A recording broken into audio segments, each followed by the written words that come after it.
ప్రభు దయ ద్వారా మనం లూకా సువార్త 1వ అధ్యాయాన్ని కంప్లీట్ చేసాం. ఈరోజు లూకా సువార్త 2వ అధ్యాయం 1 నుంచి 24 వచనాల వరకు ఉన్న వాక్య భాగాన్ని చదువుకుందాం. మనం ఎప్పుడు చేస్తున్నట్టుగా అందరం కలిసి చదువుదాం. మనం కంప్లీట్ చేసే టైంకి అందరం కలిసి ఒకసారి చదివినట్లుగా ఉంటుందన్న ఉద్దేశంతో మరి ఈ విధంగా అనుకుంటూ ఉండడం జరిగింది. కాబట్టి లూకా సువార్త 2వ అధ్యాయం, Luke Gospel according to Luke, 2nd chapter, 1 to 24 verses. Gospel according to Luke, 2nd chapter, 1 to 24 verses. నాతో కలిసి అందరూ చదవలసిందిగా కోరుతాం. ఆ దినములలో సర్వలోకమునకు ప్రజాసంఖ్య వ్రాయవలనని కైసర్ ఐగుస్తు వలన ఆజ్ఞ అయింది. ఇది కురేనియా సిరియా దేశమునకు అధిపతి అయి ఉన్నప్పుడు జరిగిన మొదటి ప్రజాసంఖ్య. అందరూ ఆ సంఖ్యలో వ్రాయబట్టుటకు తమ తమ పట్టణములకు వెళ్ళింది.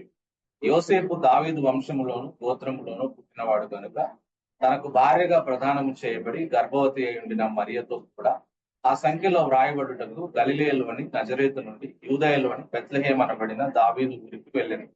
వారక్కడ ఉన్నప్పుడు ఆమె ప్రసవ దినములు నిండిన కనుక తన తొలిచూలు కుమారుని కని పొత్తిగుడ్డలతో చుట్టి సత్రములో వారికి స్థలము లేనందున ఆయనను పశువుల తొట్టిలో పరుండబెట్టింది. ఆ దేశములో కొందరు గొర్రెల కాపరులు పొలములో ఉండి రాత్రి వేళ తమ మందను కాచుకొని చుట్టగా ప్రభు దూత వారి యొద్దకు వచ్చి నిలిచాను. ప్రభు మహిమ వారి చుట్టూ ప్రకాశించినందున వారు మిక్కిలి భయపడరు. అయితే ఆ దూత భయపడకుడి, ఇదిగో ప్రజలందరికీ కలగబో మహా సంతోషకరమైన సువర్తమానం నేను మీకు తెలియజేయుచున్నాను.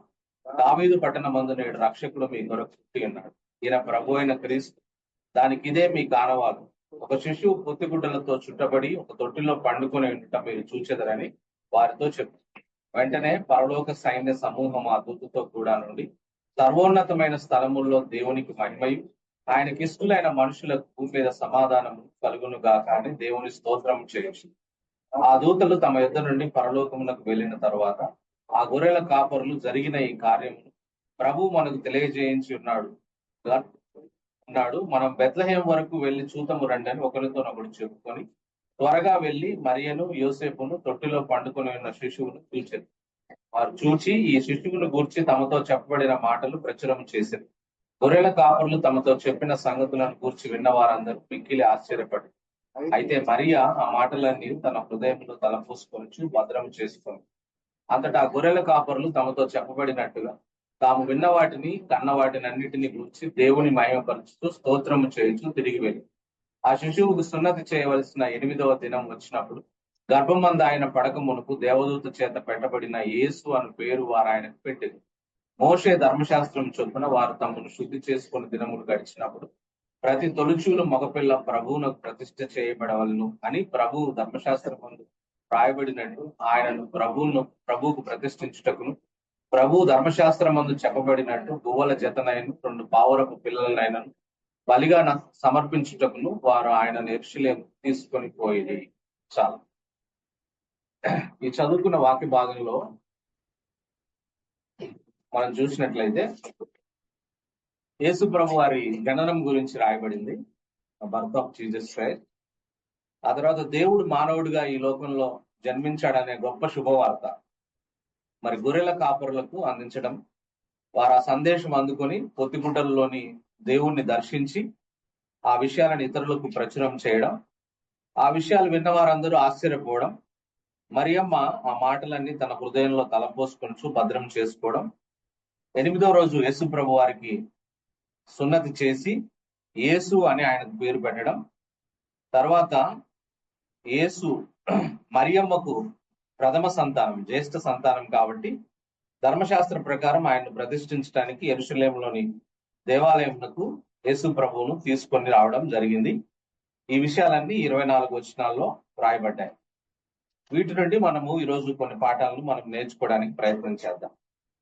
ఇప్పుడు చదువుకున్న వాక్య భాగం మనం ప్రతి క్రిస్మస్ సందర్భంగా క్రిస్మస్ మెసేజ్ గా మనం వింటూ ఉంటాం కదా. ప్రతి క్రిస్మస్ కి మరి ఈ వాక్య భాగం చదివి అందులోని విషయాలని మనం ధ్యానం చేస్తుంటాం.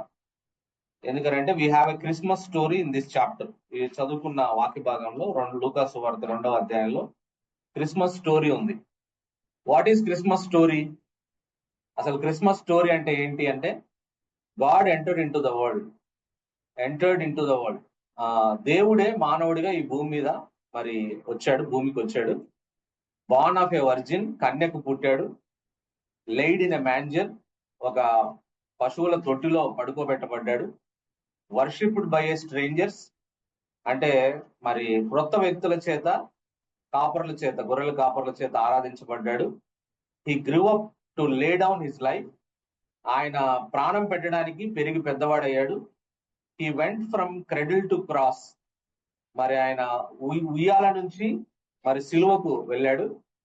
From the womb to tomb, గర్భంలోంచి, తల్లి గర్భంలోకి ప్రవేశించి ఆ తర్వాత సమాధిలో పెట్టబడ్డాడు. And rose from the dead to prove his power over sin and death, ఆ పాపం మీద, మరణం మీద తన అధికారాన్ని చాటుతూ పునరుద్ధానుడై, సమాధిలో పెట్టబడిన యేసు ప్రభు పునరుద్ధానుడై లేచాడు కదా. So whoever believed in Jesus, ఎవరైతే యేసుక్రీస్తు ప్రభు నందు విశ్వాసం ఉంచుతారో and accept him as their lord and saviour, their sins will be forgiven and they will enter in to heaven. ఇది క్రిస్మస్ స్టోరీ అంటే కదా. ఎవరైతే యేసుక్రీస్తు ప్రభు నందు విశ్వాసం ఉంచుతారో అటువంటి వారి పాపాలు క్షమించబడతాయి, వారికి పరలోకం అనుగ్రహించబడుతుంది అనే విషయం మన క్రిస్మస్ స్టోరీ తెలియజేస్తుందనే మాట నేను మీకు జ్ఞాపకం చేస్తా ఉన్నా కదా. ఫర్ దిస్ రీజన్, అంటే నశించిపోతున్న మానవాళిని పాపముల నుంచి విడిపించడానికి God entered in to this world as a small baby, ఒక చిన్న బాలుడిగా యేసుక్రీస్తు ప్రభు వారు ఈ లోకంలో జన్మించాడు అనే విషయాన్ని నేను మీకు జ్ఞాపకం చేస్తా ఉన్నా. ఈ క్రిస్మస్ స్టోరీకి సంబంధించిన ఒక స్టోరీ ఉంది. ఆ స్టోరీ పేరు ఏంటంటే ఏ మ్యాన్ అండ్ ద బర్డ్స్, ఒక మనుషుడు మరియు కొన్ని పక్షులు. అంటే ఆ స్టోరీలో ఏముంటదంటే, ఒక వ్యక్తి ఉండేవాడు, ఆయన చాలా కైండ్ పర్సన్, జనరస్ పర్సన్ గా ఉండేవాడు ఫారెన్ లో. అయితే దేవుడు మనిషిగా ఈ భూమి మీదకి జన్మించడం అనే ఆ క్రిస్మస్ స్టోరీని ఆయన నమ్మేవాడు కాదు. అందులో సెన్స్ లేదు. దేవుడు మానవుడిగా రావడం ఏంటి, ఎందుకు రావాలి, ఇదేం నా ఆలోచనకి అందట్లేదు అని చెప్పేవాడు ఎప్పుడు. ఒకసారి ఆయన family Christmas mid night service కి వెళ్తూ ఉంటే చర్చ్కి, నేను రాను, దేవుడు మనిషిగా రావడం ఏంటి, మనిషి రూపంలో దేవుడు పుట్టడం ఏంటి, నేను కన్విన్స్ అవ్వట్లేదు. నేను ఆ చర్చిలోకి వస్తే అదే ప్రీచ్ చేస్తారు మరి క్రిస్మస్ రోజున, దేవుడు మనిషిగా ఈ భూమి మీద పుట్టాడని. సో నేను నమ్మట్లేదు ఆ విషయాన్ని. నేను ఒక హిపోక్రైట్ గా వచ్చి అక్కడ కూర్చోవడం నాకు ఇష్టం లేదు, కాబట్టి మీరు వెళ్ళిపోండి అని ఫ్యామిలీని పంపించేస్తాడు. మీరు వెళ్ళండి, మీరు వెళ్ళి ఆరాధించండి, నేను మాత్రం రావట్లేదు క్రిస్మస్ కి అని. సరే, ఆ ఫ్యామిలీ అంతా వాళ్ళు వెళ్ళిపోయిన తర్వాత మంచు కురవడం ప్రారంభమవుతుంది. ఫారెన్ లో మంచు కురుస్తా ఉంటది కాబట్టి క్రిస్మస్ సీజన్ లో మరి విపరీతంగా మంచు తుఫాన్ వస్తుంది. ఆ మంచు తుఫాన్ వచ్చినప్పుడు ఆయన ఒక రిలాక్సింగ్ చైర్ లో కూర్చొని పేపర్ చదువుతూ ఉంటే ఆయన ఇంటి కిటికీ అద్దాల మీద పెద్ద పెద్ద శబ్దాలు వినపడతా ఉంటాయి. అప్పుడు ఆయన అనుకుంటాడు, ఏదో స్నో బాల్స్ మరి పడుతున్నాయి, స్నో పడుతుంది నా ఇంటి కిటికీ మీద, అందువల్ల ఈ శబ్దం వస్తుందని అనుకుంటాడు. అయితే కొంతసేపటికి ఆ శబ్దం పర్వెంట్ గా పదే పదే పెరుగుతూ ఉంటే ఏం జరుగుతుందా కిటికీ బయట అని ఇంటి తలుపులు తెరిచి బయటకు వస్తాడు.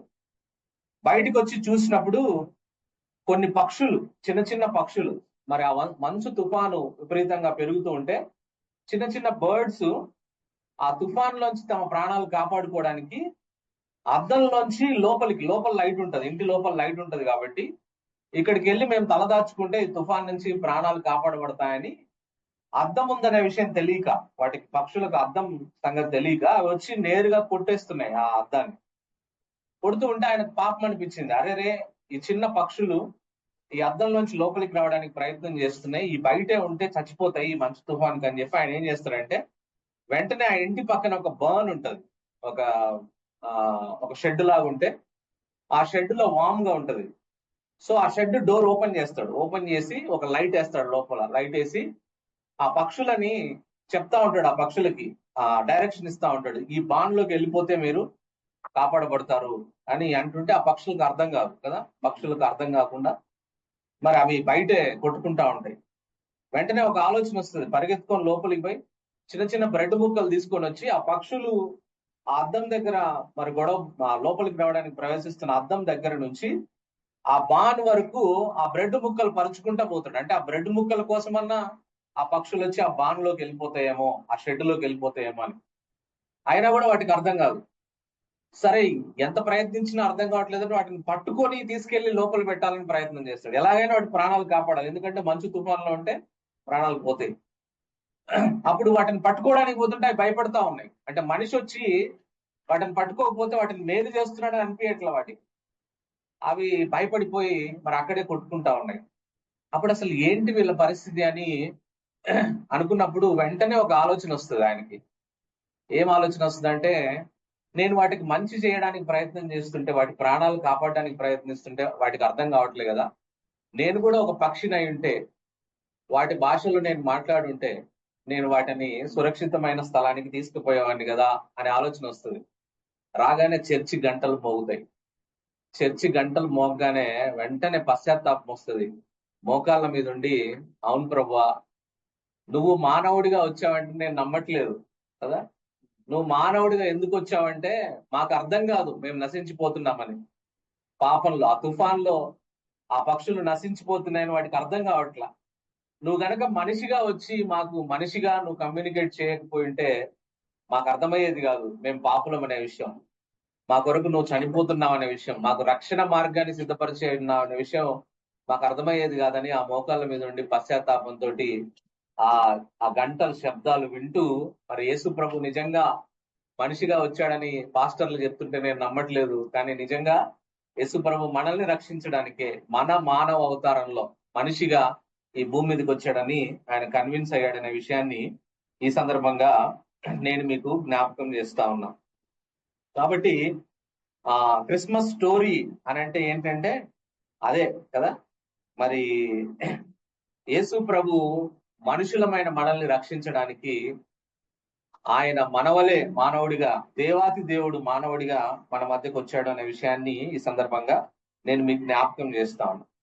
దీంట్లో నుంచి మనం నేర్చుకునే, క్రిస్మస్ స్టోరీలోంచి మనం నేర్చుకునే అప్లికేషన్ ఏంటంటే, మరి ఆ రోజు ఆయనకు అర్థమైంది, ఆ పక్షులను డీల్ చేసిన ఆయనకి అర్థమైంది. మరి మనకు అర్థమవుతుందా లేదా కదా. దేవుడు ఈ లోకానికి మానవ రూపంలో వచ్చాడని కదా, మనము కూడా నశించిపోతామని, మనం నశించిపోయే విషయాన్ని మనకు చెప్పడానికే ఆయన ఈ లోకానికి వచ్చాడనే విషయం ఇంకా ఎవరికైనా అనుమానం ఉంటే ఆ అనుమానాన్ని మనం నివృత్తి చేసుకొని, మరి ఆయన దేవుడే మానవుడిగా ఈ లోకంలో మనల్ని రక్షించడానికి ఈ భూమి మీదకి వచ్చాడనే విషయాన్ని మనం విశ్వసించవలసిన అవసరత ఉంది అనే విషయాన్ని ఈ సందర్భంగా మొదటి పాయింట్ గా నేను మీకు తెలియజేస్తాను. అది నెంబర్ 1. మనం ఈ దీంట్లోంచి మనం నేర్చుకునేది 2వ అధ్యాయం 1 నుంచి 24 వచనాలు. రెండో విషయాన్ని మనం గమనిస్తే, ఈ క్రిస్మస్ స్టోరీలోంచి మనం నేర్చుకునే రెండో విషయం ఏమిటంటే, God orchestrates people and situation to bring divine purpose. మరి దేవుడు తన దివ్యమైన పర్పస్, ఉద్దేశాలు, ప్రణాళికల్ని మరి ఆయన పీపుల్ ని ఆర్కెస్ట్రేట్ చేయడం ద్వారా, సిచ్యువేషన్ ని, అంటే ఆయన జరుగుతున్న పరిస్థితులను ఉపయోగించుకోగలడు, ప్రజలను ఉపయోగించుకొని ఆయన తన ఉద్దేశాలను మరి భూమి మీద నెరవేర్చే దేవుడిగా మన దేవుడు కనపడుతున్నాడు అనే విషయాన్ని నేను మీకు జ్ఞాపకం చేస్తాను కదా. అంటే ఆయన దైవిక ఉద్దేశాల నెరవేర్పు కొరకు మనుషులను, పరిస్థితులను వాడుకోగలిగిన గొప్ప దేవుణ్ణి మనం కలిగి ఉన్నాం అనే విషయాన్ని ఈ సందర్భంగా నేను మీకు జ్ఞాపకం చేస్తా ఉన్నా. ఉదాహరణకి, యేసు ప్రభు జననానికి ముందు 700 సంవత్సరాల ముందు మీకా అనే ప్రవక్త మరి యేసు ప్రభు వారు బెత్లెహేమ్ అనే టౌన్ లో పుడతాడని ఆయన ప్రవచించాడు కదా. కానీ వాస్తవంగా యోసేపు, మరియలు ఎక్కడున్నారు? ఆమెకు 9వ నెల వచ్చినప్పుడు అంటే వాళ్ళు నజరేతులో ఉన్నారు కదా. మరి నజరేతులో ఉన్న మరియమ్మ ఎలా బెత్లెహేముకు వచ్చి బెత్లెహేములో ఆ మీకా గ్రంథంలో చెప్పబడిన ప్రవచనం నెరవేర్చబడాలంటే మరి దేవుడు రోమన్ సెన్సెస్ ని అందుకు వాడుకున్నాడు కదా. అంటే రోమా జనాభా సంఖ్య, రోమా ప్రభుత్వం జనాభా సంఖ్య లెక్కించాలనే నిర్ణయాన్ని దేవుడు వాడుకొని ఆయన ప్రవచన నెరవేర్పు, మరియమ్మ బెత్లెహేంలోనే మరి యేసు ప్రభుని కనాలన్న ఆ ప్రవచనం నెరవేర్పు కోసం ఆ రోమా సెన్సెస్ ని మరి దేవుడు వాడుకున్నాడు అనే విషయాన్ని నేను మీకు జ్ఞాపకం చేస్తాను. వాస్తవంగా రోమా సెన్సెస్ ఎందుకు తీస్తారంటే, ఆ రోమా గవర్నమెంట్ లో సెన్సెస్ ఎందుకు తీస్తారంటే మిలిటరీ పర్పస్ కోసం జనాభా లెక్కిస్తారు. అంటే ఎంతమంది ఫైటింగ్ మెన్ ఉన్నారో అనే విషయాన్ని క్యాలిక్యులేట్ చేయడానికి సెన్సెస్ ని తీస్తారు. రెండవది ట్యాక్స్ పర్పస్ కోసం తీస్తారు. అంటే ఎంత పన్ను వేయాలి, ఎంతమంది మనుషులు ఉన్నారు, ఎంత పన్ను మనకు వస్తుంది అనేది లెక్క పెట్టడానికి జనాభాను లెక్కిస్తారు. ఆ రోమా ప్రభుత్వానికి యూదులు, ఇశ్రాయేల్ ప్రజలు ఎవరి ఊరికి వారు వెళ్ళి ప్రజాసంఖ్య నమోదు చేయించుకోవాలనే పట్టింపు లేదు. ఎవరు దాన్ని ఇనిషియేట్ చేసినారంటే ఈ మతాధికారులే. మతాధికారులకు పట్టింపు, ఏ గోత్రంలో ఎంతమంది ఉన్నారనే లెక్క వాళ్ళకి కావాలి.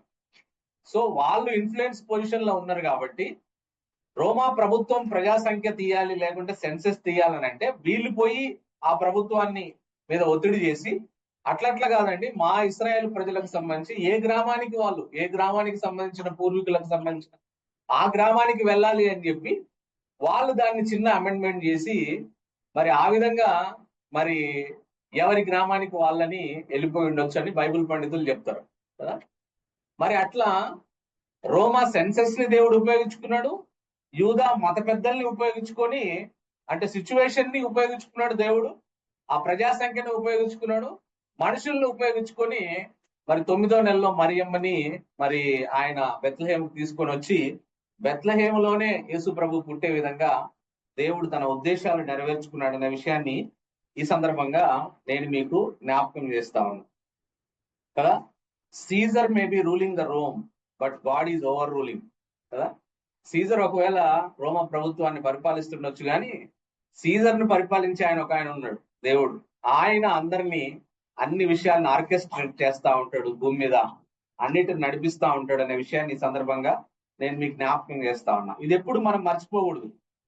మన తెలంగాణ సీఎం రేవంత్ రెడ్డి అయినా, మరి ప్రధానమంత్రి మోడీ గారైనా ఓవర్ రూల్ చేసేది, వాళ్ళు రూల్ చేస్తున్నా వాళ్ళ మీద ఓవర్ రూల్ చేసేది మాత్రం దేవుడే అనే విషయాన్ని మనం ఎప్పుడు మర్చిపోకూడదు అనే విషయాన్ని నేను మీకు జ్ఞాపకం చేస్తున్నా. సో దీని నుంచి అప్లికేషన్ మనమేం నేర్చుకోవాలి అనే విషయాన్ని గమనిస్తే, మన జీవితాల్లో కూడా ఏమి జరిగినా వాటిని దేవుడు తన డివైన్ పర్పస్ నెరవేర్చుకోవడానికి ఉపయోగించుకోగల గొప్ప దేవుణ్ణి మనం కలిగి ఉన్నాం కాబట్టి we need to trust in 100%. ఈ విషయంలో 100% మనం దేవుడి మీద మన నమ్మకాన్ని ఉంచాలి, without doubt, because he is a great God, he is a wonder working God and he is a sovereign God. మన దేవుడు గొప్ప దేవుడు, మన దేవుడు అద్భుతాలు చేసే దేవుడు, మన దేవుడు సార్వభౌముడైన దేవుడు అనే విషయాన్ని మనం ఎల్లప్పుడూ గుర్తు పెట్టుకోవాలి అనే విషయాన్ని ఈ సందర్భంగా నేను మీకు జ్ఞాపకం చేస్తాను. ఇది రెండవ అప్లికేషన్ మనం నేర్చుకోవాల్సింది. సరే, మూడవ విషయాన్ని మనం గమనించినట్లయితే మనందరం జాగ్రత్తగా గమనించాలి ఈ మాట, ఈ మూడవ పాయింట్ ని. Let us all gaze at the humility that God showed us as example to follow in bringing his one and only son Jesus to this world. మరి తండ్రి అయిన దేవుడు తన ఒక్కగానొక్క కుమారుణ్ణి కదా, పేరెంట్స్ అందరూ వినాలి, ముఖ్యంగా పేరెంట్స్ వినాలి, ఆ పిల్లలు వినాలి, అందరూ వినాలి. తండ్రి అయిన దేవుడు తన ఒక్కగానొక్క కుమారుణ్ణి ఈ భూమి మీదకి తీసుకొని రావడానికి మరి ఆయన ఎంత హంబుల్ గా తీసుకొని వచ్చాడు, ఎంత తగ్గింపుతో తీసుకొని వచ్చాడు ఈ భూమి మీద అనే విషయం మీద మనం దృష్టి పెట్టాలి, మనసు పెట్టాలి. ఎంత సింపుల్ గా అది ఉండేటట్టుగా చేసినాడు అనే విషయం మనందరం జ్ఞాపకం చేసుకోవాలి. అంటే దేవుడి యొక్క తగ్గింపు, వినయం, అంటే తన కుమారుడు, ఒకగానొక కుమారుడిని మరి ఈ భూమి మీదకి తీసుకొని వచ్చినప్పుడు దేవుడు ఎంత హంబుల్ గా ఆ విషయాన్ని చేసినాడు, ఎంత హ్యూమిలిటీ దాంట్లో ఉందనే విషయాన్ని మనందరము గేజ్ చేయవలసిన అవసరం ఉంది, దాని మీద దృష్టించవలసిన అవసరం ఉందనే విషయాన్ని నేను మీకు జ్ఞాపకం చేస్తాను. ఫర్ ఎగ్జాంపుల్ కొన్ని పాయింట్లు చెప్తా, వినండి.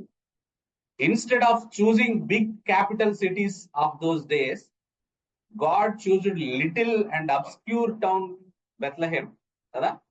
ఆ రోజుల్లో పెద్ద పెద్ద టౌన్స్ ఉన్నాయి ఆ రోమా ప్రభుత్వంలో. మరి ఎకనామిక్ క్యాపిటల్ ఏథెన్స్ ఉంది ఆ రోజుల్లో, ఎకనామిక్ క్యాపిటల్ అంటారు దాన్ని, అంటే ఆర్థిక రాజధాని. ఆ రోజుల్లో అలెగ్జాండ్రియా ఈజిప్ట్ ఉంది, ఎడ్యుకేషనల్ క్యాపిటల్, విద్యాపరమైన క్యాపిటల్, అది రాజధాని. ఆ రోజుల్లో జెరూసలేం ఉంది, రిలీజియస్ క్యాపిటల్, జెరూసలేం అని అంటారు. ఇవేవి కోరుకోలేదు దేవుడు. తన కుమారుణ్ణి భూమి మీదకి తీసుకురావడానికి ఒక మారుమూల గ్రామాన్ని, మారుమూల పట్టణాన్ని, ఒక స్మాల్ పట్టణాన్ని దేవుడు ఎన్నుకున్నాడు అనే విషయాన్ని ఈ సందర్భంగా నేను మీకు జ్ఞాపకం చేస్తాను కదా. వై బెత్లెహేమ్ అని అంటే, గాడ్ చూజ్ దట్ దేవుడే ఎంపిక చేసుకున్నాడు అంత చిన్న టౌన్ ని. బెత్లహేమ్ అంటే it produces lot of bread.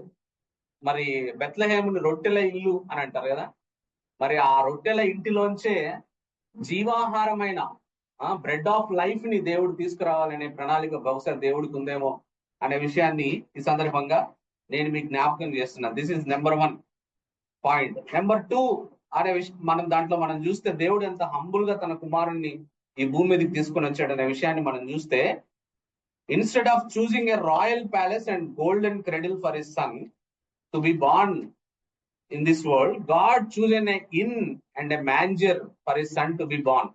కదా, ఈ విషయం గురించి ఆలోచించండి.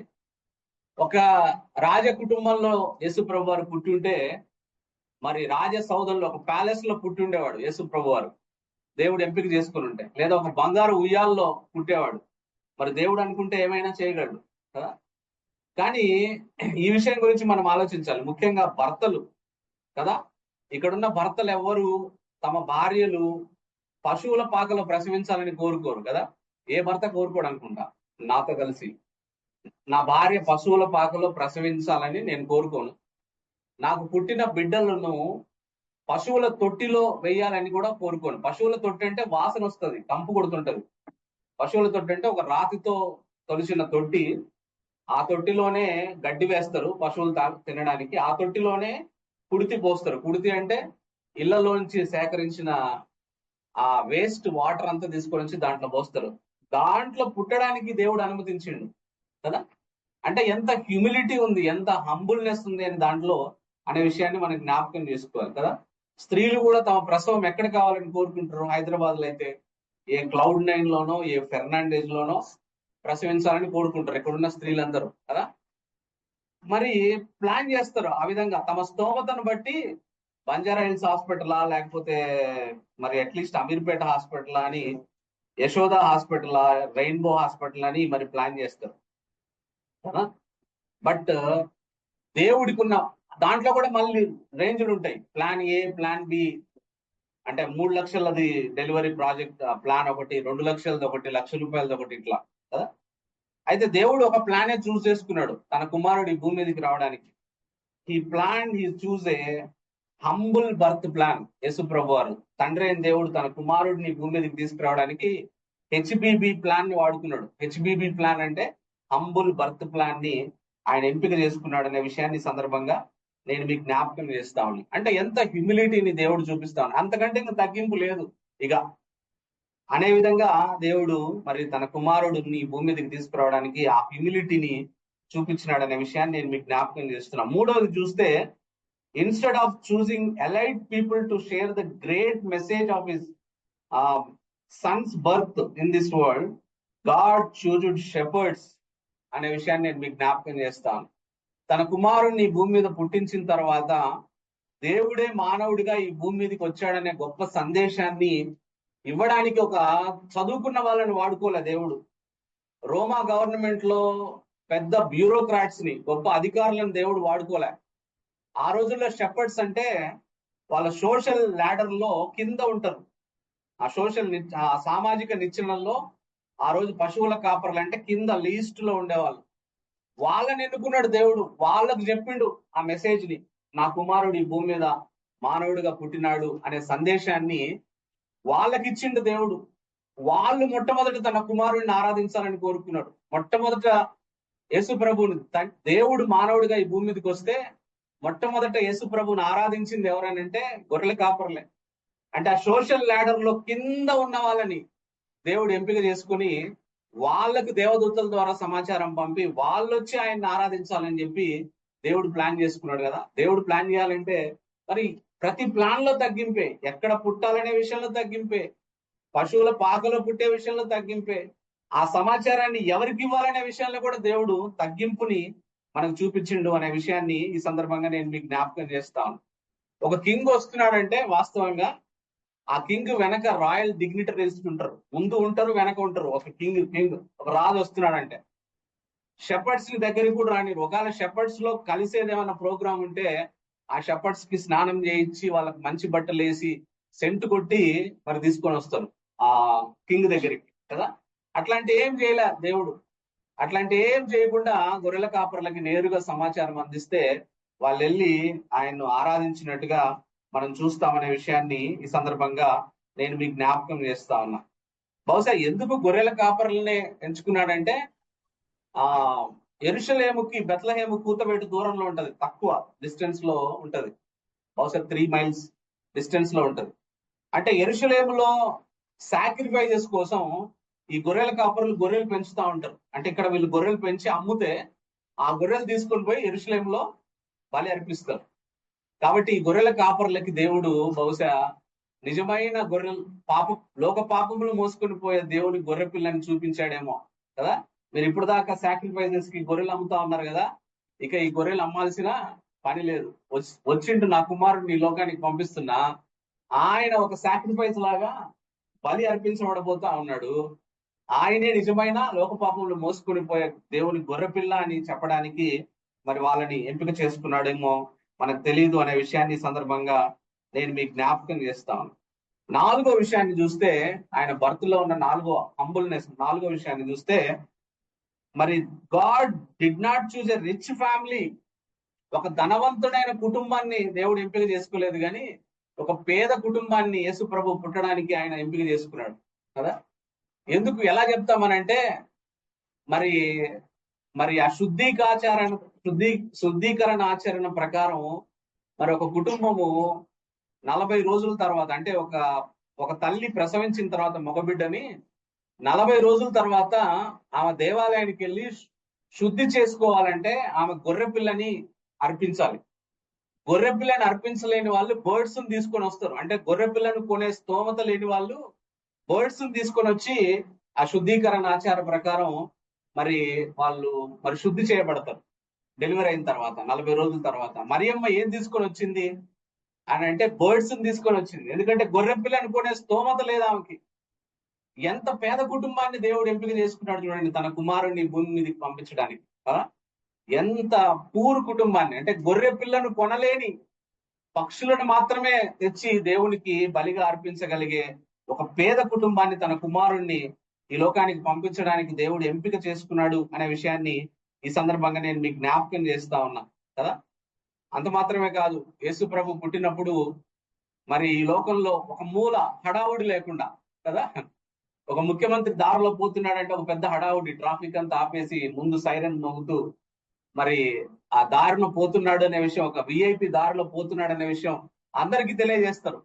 అంత హంగు ఆర్భాటాలు ఉంటాయి, బ్యానర్లు కడతారు కదా, మైక్ సెట్లు పెడతారు, హోరెత్తిస్తారు.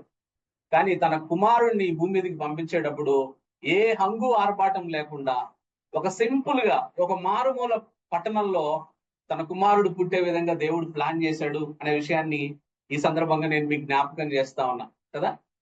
Let us gauge this humble act of God కదా. మనందరం దీని మీద దృష్టి పెట్టాల్సిన అవసరం ఉంది. మన దేవుడు కింగ్ ఆఫ్ కింగ్ అయ్యింది కదా.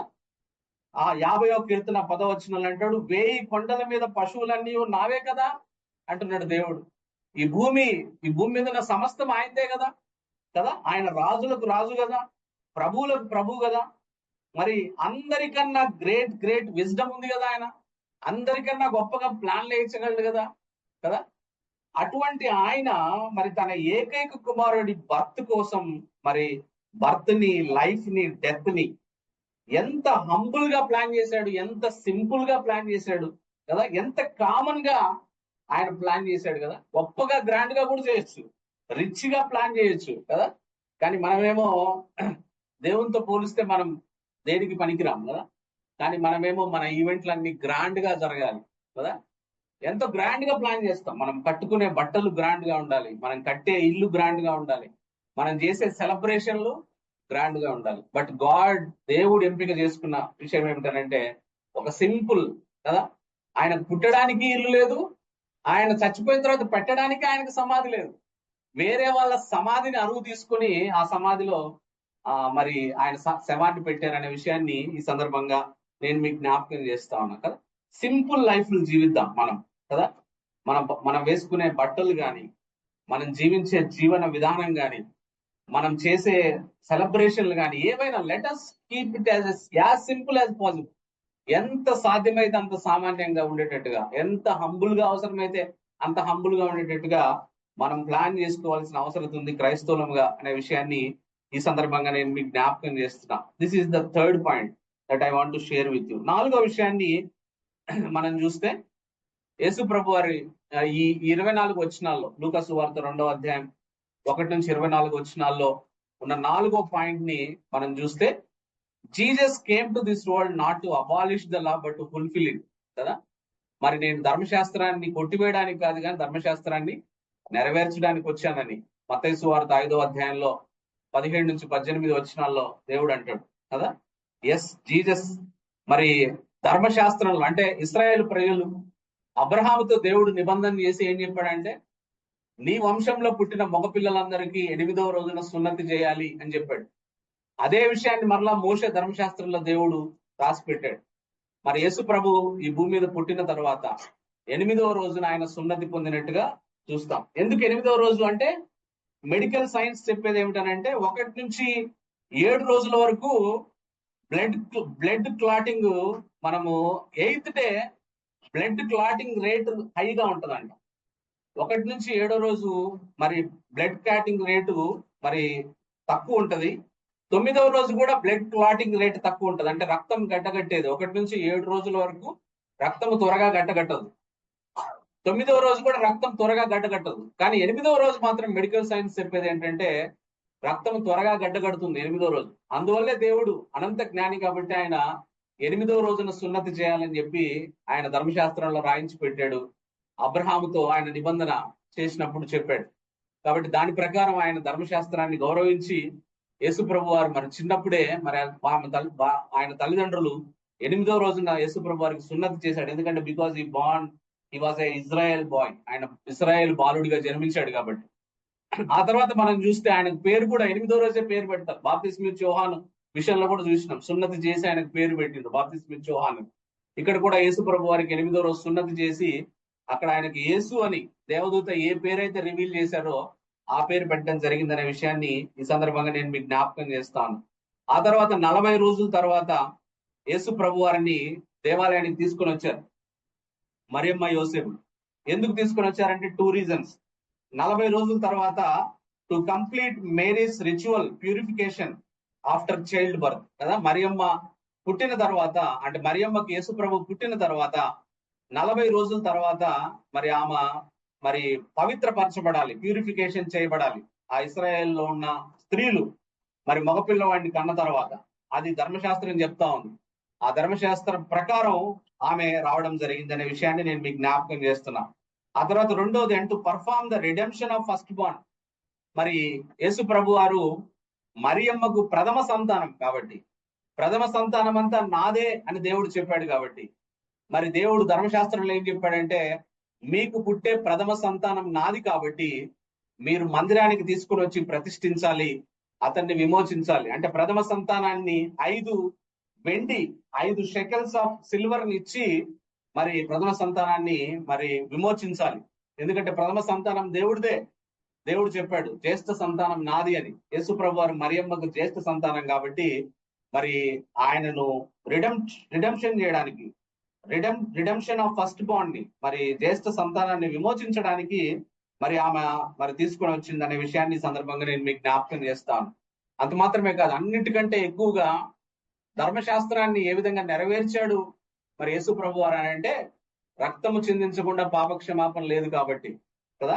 రక్తము చిందించకుండా పాపక్షమాపణ లేదు కాబట్టి మరి మానవాళి కొరకు తన రక్తాన్ని చిందించడానికి ఒక్కసారిగా ప్రపంచ మానవుల పాపముల నిమిత్తం ఒక్కసారి బలి అర్పించడానికి యేసు ప్రభు వారు వచ్చాడు, ధర్మశాస్త్రాన్ని సంపూర్ణంగా నెరవేర్చాడు అనే విషయాన్ని ఈ సందర్భంగా మనం జ్ఞాపకం చేసుకోవాలని, ఆ విధంగా నిత్య రక్షణను ఆయన కలుగజేసినాడు అనే విషయాన్ని ఈ సందర్భంగా నేను మీకు జ్ఞాపకం చేస్తా ఉన్నాను కదా. హెబ్రీలకు రాసిన పత్రిక 10వ అధ్యాయం 8 నుంచి 14 వరకు ఈ విషయాలు మరి హెబ్రీ పత్రికలో గ్రంథస్థం చేయబడ్డాయి అనే విషయాన్ని ఈ సందర్భంగా నేను మీకు జ్ఞాపకం చేస్తా ఉన్నా. డియర్ చర్చ్, మనందరికి ఒక మాట ఏమిటనంటే, at the time of Jesus birth angels praised God. యేసు ప్రభు ఈ భూమి మీద పుట్టినప్పుడు దేవదూతలు ఆయన్ను స్తుతించారు. Shepherd worshipped God and proclaimed God. ఆ గొర్రెల కాపరులు యేసు ప్రభువుని దర్శించి ఆరాధించి యేసు ప్రభువుని గురించిన విషయాలు ప్రచురం చేశారు కదా. ఆ తర్వాత Mary did not complain of God travelling to Bethlehem at 90 miles కదా.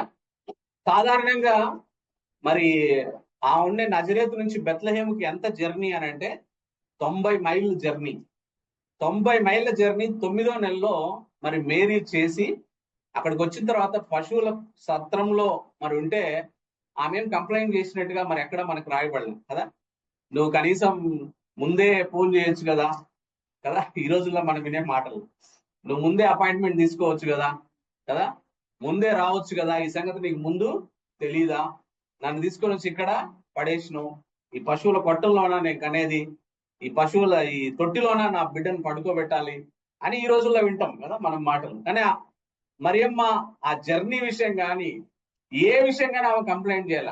ఏ విషయం కంప్లైంట్ చేయకుండా ఆమె గురించి రాయబడ్డ మాట ఏంటంటే కదా, ఆమె ఈ విషయాలన్నీ తలపోస్తూ ఈ విషయాలన్నీ తన హృదయంలో భద్రం చేసుకుంది and Mary treasured those things కదా. యేసు ప్రభు భర్తను గురించిన గొర్రెల కాపురులు చెప్పిన విషయాలన్నిటిను ఆమె హృదయంలో భద్రం చేసుకుంది అనే విషయాన్ని రాయబడింది కదా కదా.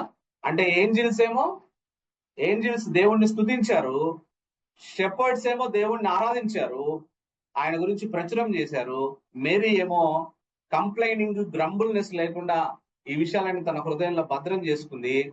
అదే టైంలో కొంతమంది at the same time some people in the birth who involved in the birth of Jesus said there is no room for Jesus కదా. యేసు ప్రభుకి స్థలము లేదు అని చెప్పినారు కదా.